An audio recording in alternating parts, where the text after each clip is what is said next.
गणेश भक्तों, प्यारे भक्तों, गणेश जी विघ्नहर्ता और मंगलकर्ता के बड़े ही पूजनीय देवता हैं। भगवान गणेश को हम विघ्नहर्ता और मंगलकर्ता भी कहते हैं और इनकी पूजा के बिना कोई भी कार्य आरंभ नहीं होता। प्यारे भक्तों, इनकी पूजा के बिना कोई भी कार्य संभव हो पाना असंभव है।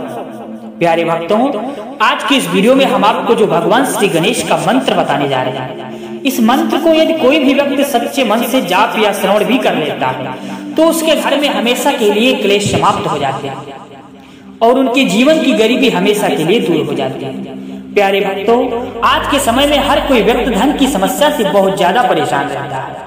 धन की समस्या से इतनी परेशानी हो रही है कि वो अपने लिए कुछ भी नहीं कर पा रहा, एक एक पैसों के लिए तरस रहा है। प्यारे भक्तों, यदि आपके पास भी पैसा नहीं है तो ऐसा समझ लो कि आपका कोई साथ देने वाला नहीं है। ये तो उसके पास पैसा हो या बहुत अधिक धन हो तो उसके पास हर व्यक्ति आकर के उसका हालचाल पूछेगा। इसलिए जीवन में पैसे का होना बहुत ही अनिवार्य है। यदि आप भी पैसों से वंचित हैं, धन आपके पास नहीं है और आप बहुत जल्द धनवान बनना चाहते हैं, पैसों की बड़ी बड़ी गड्डियां देखना चाहते हैं, तो प्यारे भक्तों, आज हम आपको बता दें कि भक्ति में भी बहुत ही ज्यादा शक्ति होती है और तो और भगवान श्री गणेश के मंत्र में बहुत ही ज्यादा शक्ति है। मंत्रों से हम क्या क्या नहीं हासिल हो सकता है, क्योंकि भक्तों, आदिकाल के लोग सूखी हुई धरती पे मंत्रों से जल उगा देते थे और जल के बीच में आग लगा देते थे। ये सब मंत्र ही होता था ना। क्योंकि भक्तों, आज हम आपको विघ्नहर्ता मंगलकर्ता श्री भगवान गणेश का जो मंत्र बताने जा रहे हैं, उस मंत्र को आज से ही जपना प्रारंभ कर दीजिए। गणेश भगवान की कृपा आप पर तुरंत के तुरंत हो जाएगा और आपके घर में धन संपदा वैभव सब कुछ हो जाएगा। जो शत्रु आपके ऊपर हंस रहे हैं उनका सबका मुंह बंद हो जाएगा।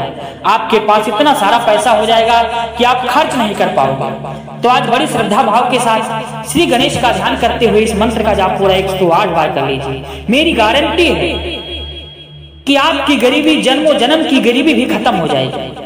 परंतु भक्तों, आपको बता दें कि इस मंत्र को बीच में अधूरा बिल्कुल भी नहीं छोड़ना है, अन्यथा आपको लाभ नहीं मिल पाएगा। लेकिन हमें पूरा आशा और विश्वास है कि आप ऐसी गलती बिल्कुल भी नहीं करेंगे। तो चलिए इस मंत्र का जाप शुरू करते हैं। ओम श्री गणेशाय नमः। ओम श्री गजमुखाय नमः। ओम श्री गणेशाय नमः। ओम श्री गजमुखाय नमः। ओम श्री गणेशाय नमः। ओम श्री गजमुखाय नमः। ओम श्री गणेशाय नमः। ओम श्री गजमुखाय नमः। ओम श्री गणेशाय नमः। ओम श्री गजमुखाय नमः। ओम श्री गणेशाय नमः। ओम श्री गजमुखाय नमः। ओम श्री गणेशाय नमः। ओम श्री गजमुखाय नमः। ओम श्री गणेशाय नमः। ओम श्री गजमुखाय नमः। ओम श्री गणेशाय नमः। ओम श्री गजमुखाय नमः। ओम श्री गणेशाय नमः। ओम श्री गजमुखाय नमः। ओम श्री गणेशाय नमः। ओम श्री गजमुखाय नमः।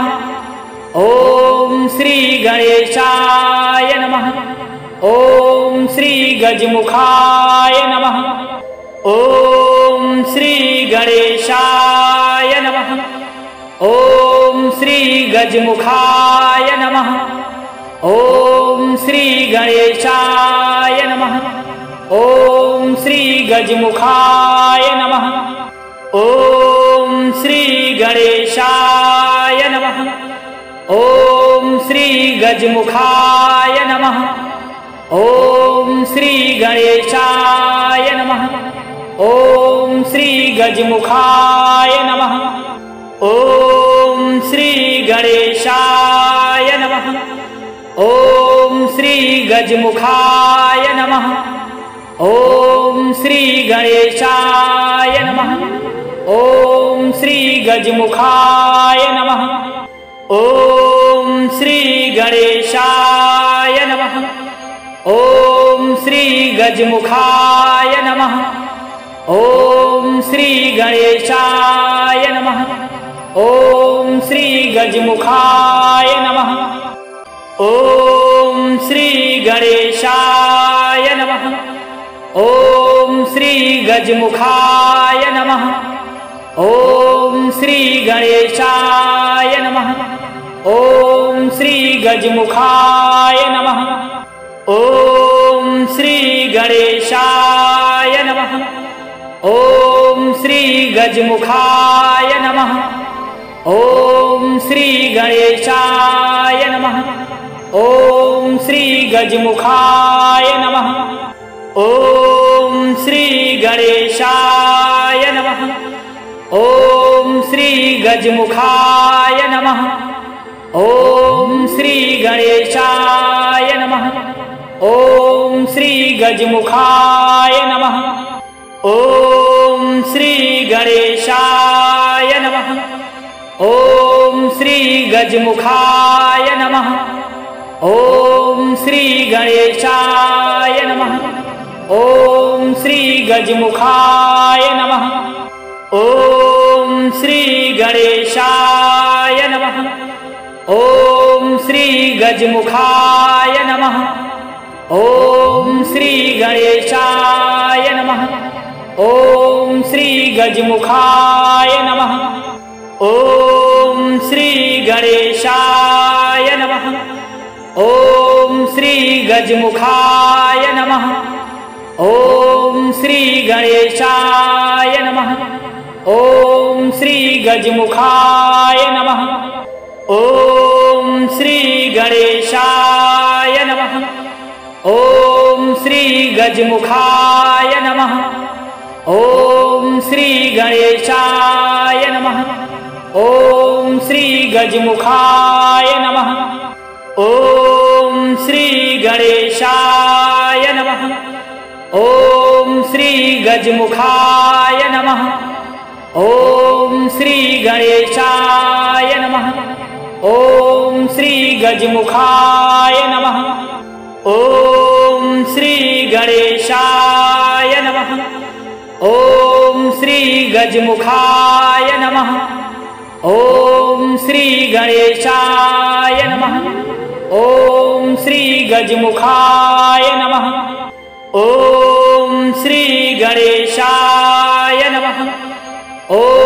श्री गजमुखाय नमः। ओम श्री गणेशाय नमः। ओम श्री गजमुखाय नमः। ओम श्री गणेशाय नमः। ओम श्री गजमुखाय नमः। ओम श्री गणेशाय नमः। ओम श्री गजमुखाय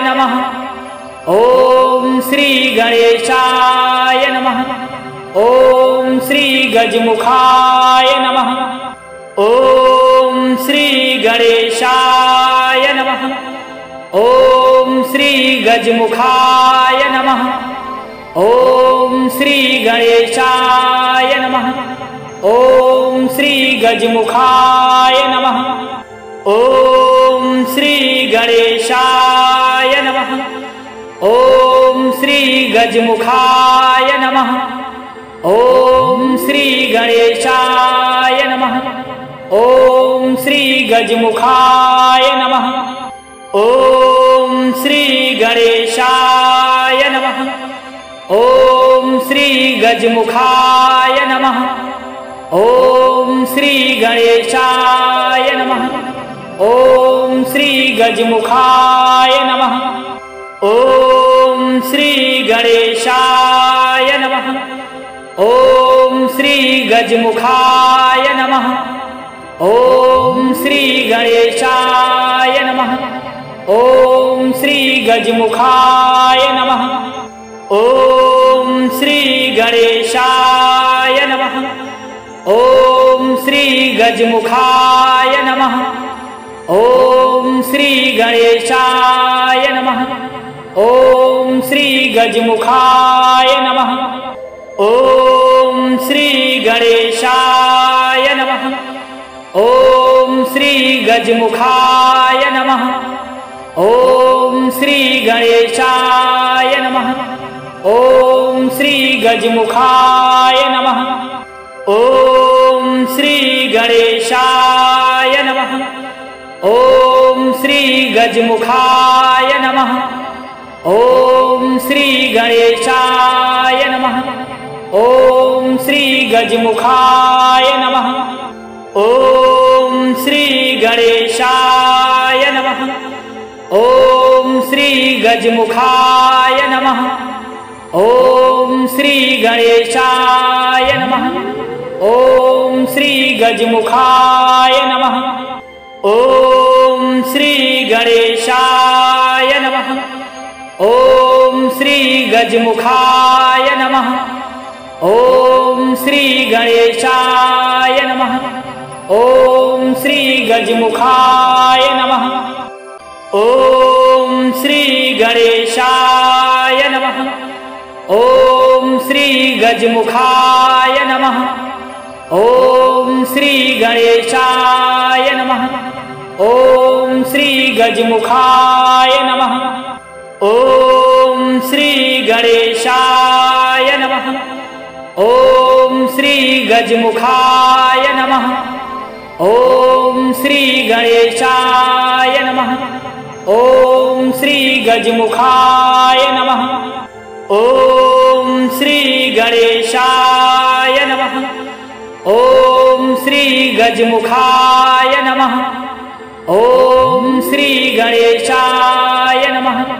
ओम श्री गजमुखाय नमः। ओम श्री गणेशाय नमः। ओम श्री गजमुखाय नमः। ओम श्री गणेशाय नमः। ओम श्री गजमुखाय नमः। ओम श्री गणेशाय नमः। ओम श्री गजमुखाय नमः। ओम श्री गणेशाय नमः। ओम श्री गजमुखाय नमः। ओम श्री गणेशाय नमः। ओम श्री गजमुखाय नमः। ओम श्री गणेशाय नमः। ओम श्री गजमुखाय नमः। ओम श्री गणेशाय नमः। ओम श्री गजमुखाय नमः। ओम श्री गणेशाय नमः। ओम श्री गजमुखाय नमः। ओम श्री गणेशाय नमः। ओम श्री गजमुखाय नमः। ओम श्री गणेशाय नमः। ओम श्री गजमुखाय नमः। ओम श्री गणेशाय नमः। ओम श्री गजमुखाय नमः। ओम श्री गणेशाय नमः। ओम श्री गजमुखाय नमः। ओम श्री गणेशाय नमः। ओम श्री गजमुखाय नमः। ओम श्री गणेशाय नमः। ओम श्री गजमुखाय नमः। ओम श्री गणेशाय नमः। ओम श्री गजमुखाय नमः। ओम श्री गणेशाय नमः। ओम श्री गजमुखाय नमः। ओम श्री गणेशाय नमः। ओम श्री गजमुखाय नमः। ओम श्री गणेशाय नमः। ओम श्री गजमुखाय नमः। ओम श्री गणेशाय नमः। ओम श्री गजमुखाय नमः।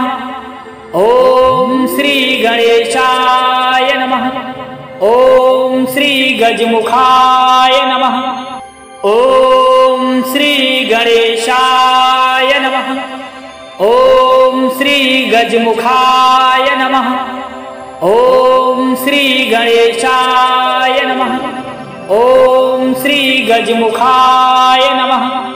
ओम श्री गणेशाय नमः। ओम श्री गजमुखाय नमः। ओम श्री गणेशाय नमः। ओम श्री गजमुखाय नमः। ओम श्री गणेशाय नमः। ओम श्री गजमुखाय नमः। ओम श्री गणेशाय नमः। ओम श्री गजमुखाय नमः। ओम श्री गणेशाय नमः। ओम श्री गजमुखाय नमः। ओम श्री गणेशाय नमः। ओम श्री गजमुखाय नमः। ओम श्री गणेशाय नमः। ओम श्री गजमुखाय नमः। ओम श्री गणेशाय नमः। ओम श्री गजमुखाय नमः। ओम श्री गणेशाय नमः। ओम श्री गजमुखाय नमः। ओम श्री गणेशाय नमः। ओम श्री गजमुखाय नमः। ओम श्री गणेशाय नमः। ओम श्री गजमुखाय नमः। ओम श्री गणेशाय नमः। ओम श्री गजमुखाय नमः। ओम श्री गणेशाय नमः। ओम श्री गजमुखाय नमः। ओम श्री गणेशाय नमः। ओम श्री गजमुखाय नमः। ओम श्री गणेशाय नमः।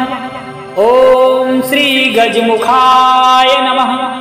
ओम श्री गणेशाय नमः। ओम श्री गजमुखाय नमः। ओम श्री गणेशाय नमः। ओम श्री गजमुखाय नमः। ओम श्री गणेशाय नमः। ओम श्री गजमुखाय नमः। ओम श्री गणेशाय नमः। ओम श्री गजमुखाय नमः। ओम श्री गणेशाय नमः। ओम श्री गजमुखाय नमः। ओम श्री गणेशाय नमः। ओम श्री गजमुखाय नमः। ओम श्री गणेशाय नमः। ओम श्री गजमुखाय नमः। ओम श्री गणेशाय नमः। ओम श्री गजमुखाय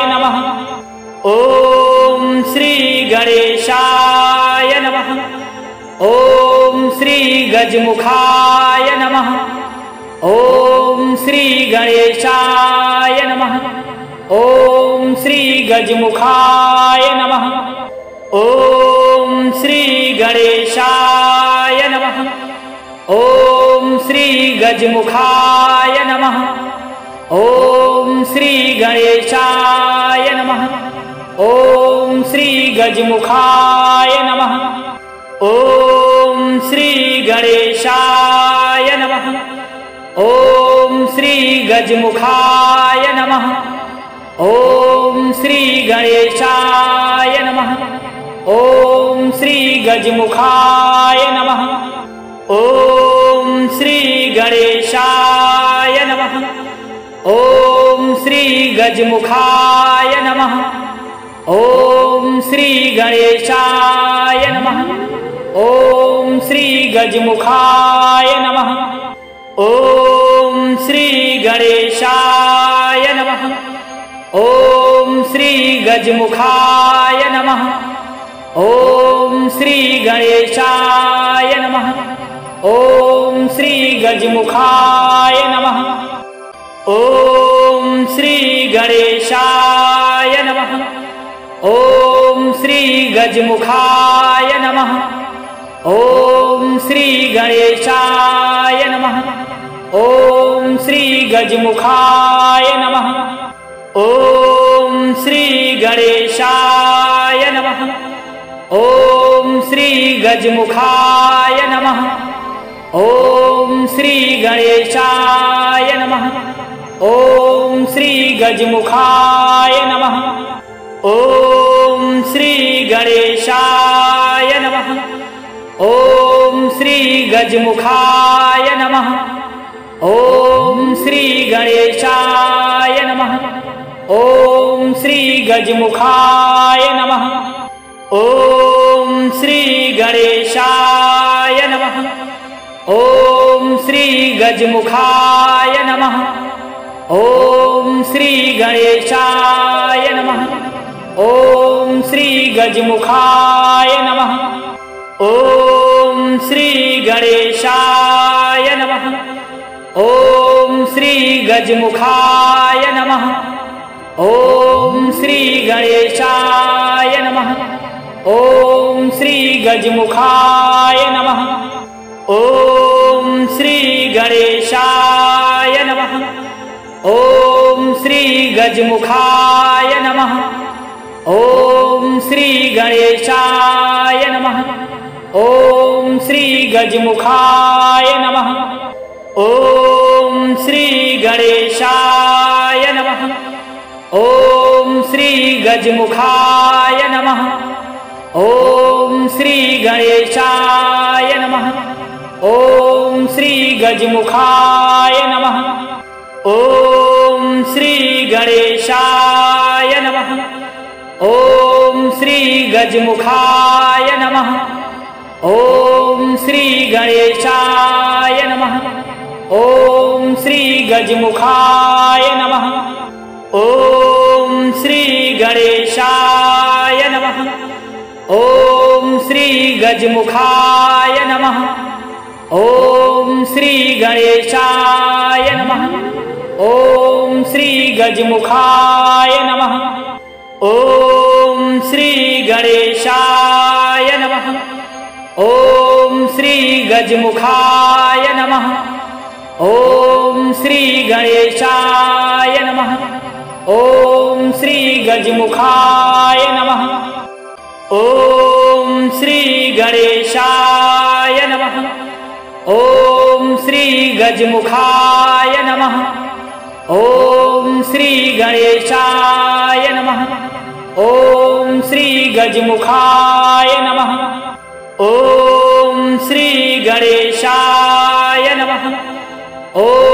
श्री गजमुखाय नमः। ओम श्री गणेशाय नमः। ओम श्री गजमुखाय नमः। ओम श्री गणेशाय नमः। ओम श्री गजमुखाय नमः।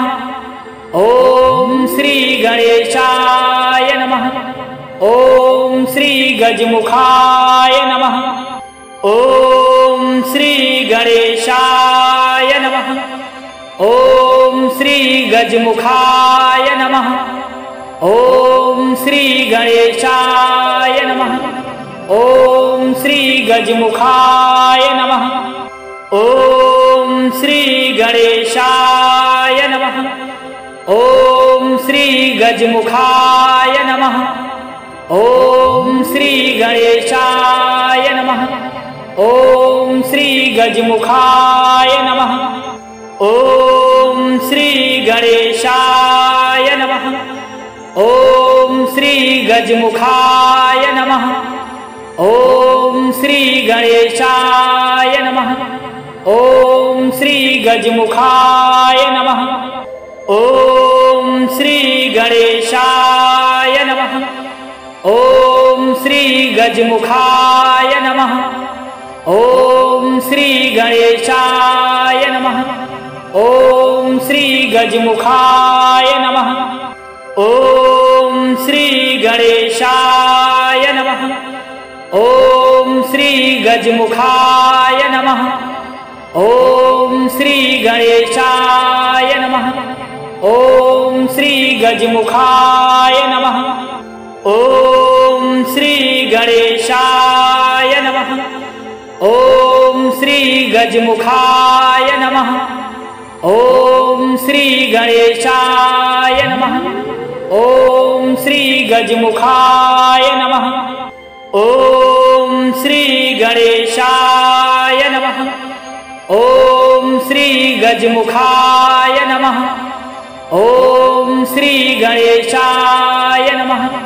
ओम श्री गजमुखाय नमः। ओम श्री गणेशाय नमः। ओम श्री गजमुखाय नमः। ओम श्री गणेशाय नमः। ओम श्री गजमुखाय नमः। ओम श्री गणेशाय नमः।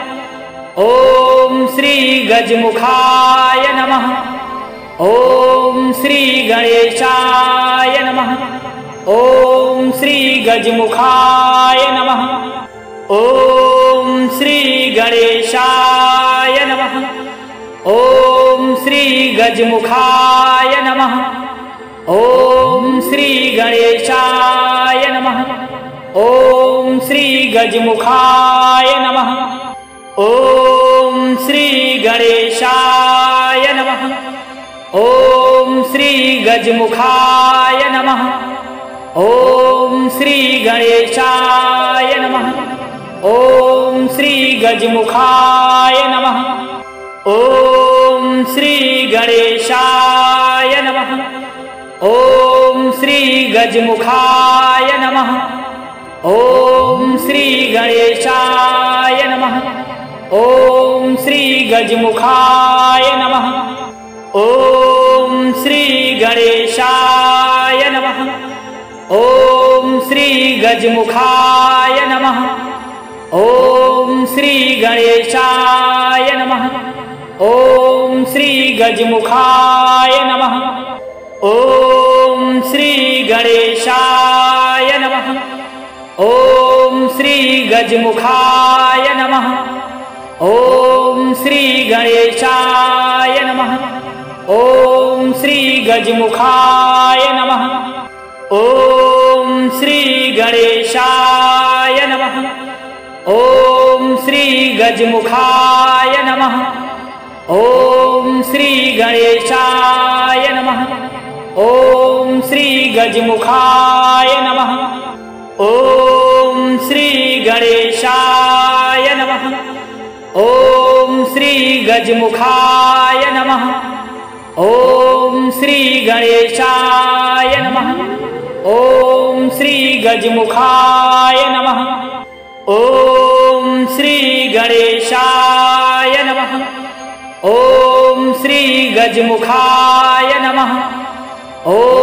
श्री गणेशाय नमः। ओम श्री गजमुखाय नमः। ओम श्री गणेशाय नमः। ओम श्री गजमुखाय नमः।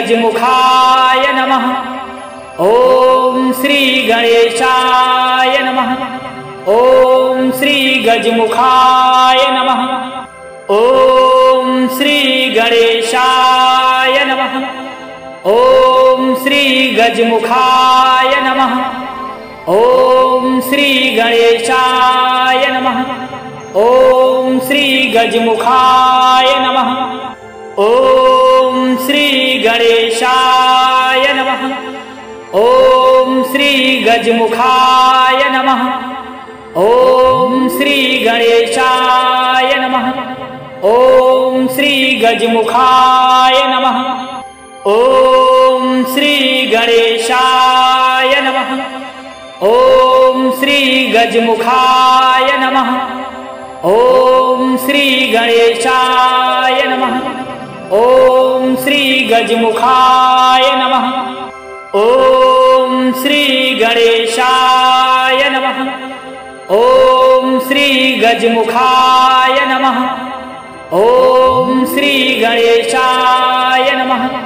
ओम श्री गजमुखाय नमः। ओम श्री गणेशाय नमः। ओम श्री गजमुखाय नमः। ओम श्री गणेशाय नमः। ओम श्री गजमुखाय नमः। ओम श्री गणेशाय नमः। ओम श्री गजमुखाय नमः। ओम श्री गणेशाय नमः। ओम श्री गजमुखाय नमः। ओम श्री गणेशाय नमः। ओम श्री गजमुखाय नमः। ओम श्री गणेशाय नमः। ओम श्री गजमुखाय नमः।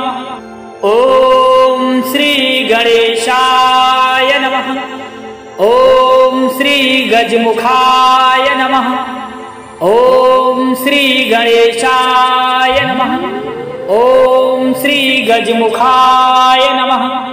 ओम श्री गणेशाय नमः। ओम श्री गजमुखाय नमः। ओम श्री गणेशाय नमः। ओम श्री गजमुखाय नमः। ओम श्री गणेशाय नमः। ओम श्री गजमुखाय नमः।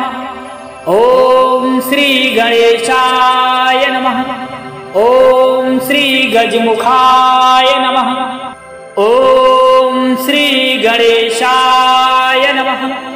ओम श्री गजमुखाय नमः। ओम श्री गणेशाय नमः। ओम श्री गजमुखाय नमः। ओम श्री गणेशाय नमः। ओम श्री गजमुखाय नमः। ओम श्री गणेशाय नमः। ओम श्री गजमुखाय नमः। ओम श्री गणेशाय नमः। ओम श्री गजमुखाय नमः। ओम श्री गणेशाय नमः। ओम श्री गजमुखाय नमः। ओम श्री गणेशाय नमः। ओम श्री गजमुखाय नमः। ओम श्री गणेशाय नमः। ओम श्री गजमुखाय नमः। ओम श्री गणेशाय नमः। ओम श्री गजमुखाय नमः। ओम श्री गणेशाय नमः। ओम श्री गजमुखाय नमः। ओम श्री गणेशाय नमः। ओम श्री गजमुखाय नमः। ओम श्री गणेशाय नमः। ओम श्री गजमुखाय नमः। ओम श्री गणेशाय नमः। ओम श्री गजमुखाय नमः। ओम श्री गणेशाय नमः। ओम श्री गजमुखाय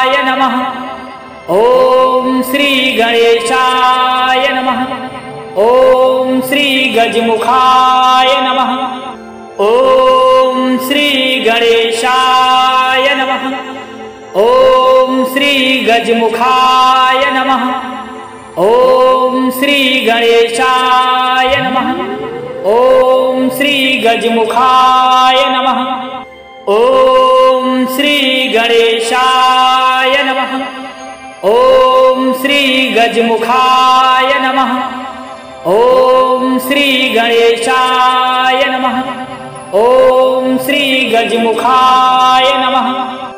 ओम श्री गणेशाय नमः।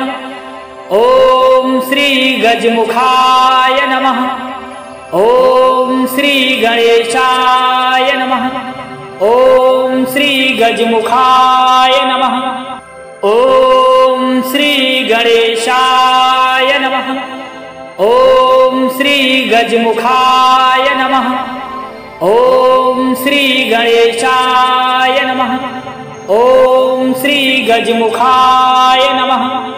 ओम श्री गणेशाय नमः। ओम श्री गजमुखाय नमः।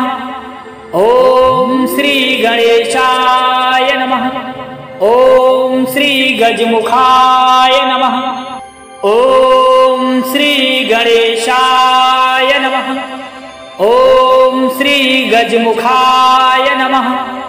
ओम श्री गणेशाय नमः। ओम श्री गजमुखाय नमः। ओम श्री गणेशाय नमः। ओम श्री गजमुखाय नमः। ओम श्री गणेशाय नमः। ओम श्री गजमुखाय नमः। ओम श्री गणेशाय नमः। ओम श्री गजमुखाय नमः। ओम श्री गणेशाय नमः। ओम श्री गजमुखाय नमः। ओम श्री गणेशाय नमः। ओम श्री गजमुखाय नमः। ओम श्री गणेशाय नमः।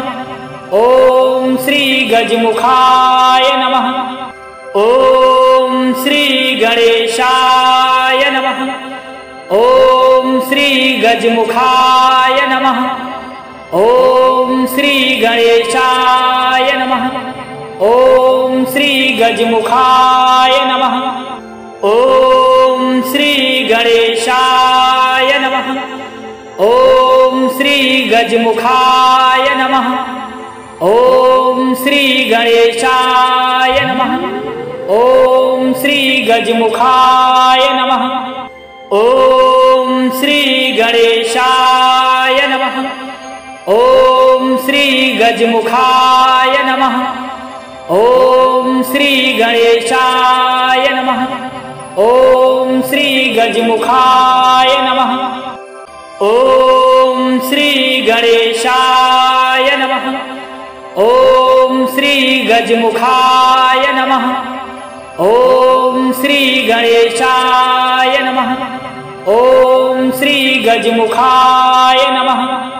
ओम श्री गणेशाय नमः। ओम श्री गजमुखाय नमः। ओम श्री गणेशाय नमः। ओम श्री गजमुखाय नमः। ओम श्री गणेशाय नमः। ओम श्री गजमुखाय नमः। ओम श्री गणेशाय नमः। ओम श्री गजमुखाय नमः। ओम श्री गणेशाय नमः।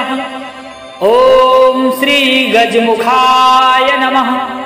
ओम श्री गणेशाय नमः। ओम श्री गजमुखाय नमः। ओम